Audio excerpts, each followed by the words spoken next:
In today's video, I'm going to teach you how to blur text in a PDF using Adobe Acrobat Pro DC with the redact tool. This is a straightforward process that ensures sensitive portions of your document are permanently hidden, either with a black bar or a color of your choice.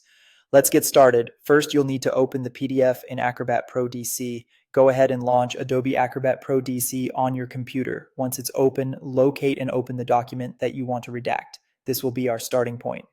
Now let's move on to accessing the redact tool. Navigate to the tools menu at the top of the screen and then look for redact. If you don't immediately see it, don't worry.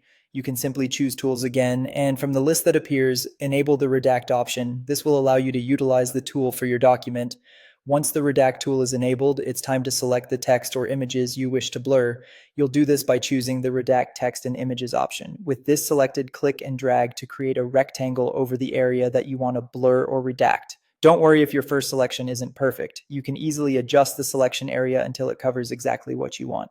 Next, let's talk about setting the appearance of the redactions. In the redact toolbar or in the properties panel, you have the option to choose how the redaction will appear. You can go with a classic blacked out block to cover the area, or pick a different color or overlay if you prefer. Additionally, there's an option to apply a strike through or some shading if you want something other than a solid cover. Make sure the appearance aligns with your needs and preferences. After setting everything up, it's time to apply the redaction. Click on Apply Redactions, which will prompt Acrobat to permanently remove the selected content from the document.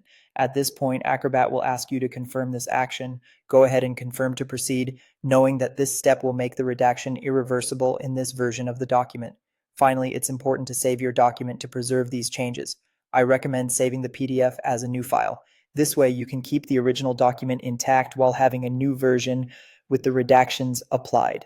And that's it. You've successfully redacted or blurred content in your PDF. If you found this tutorial helpful, don't forget to like this video and subscribe to my channel for more Adobe Acrobat tips and tutorials. Thanks for watching, and see you next time.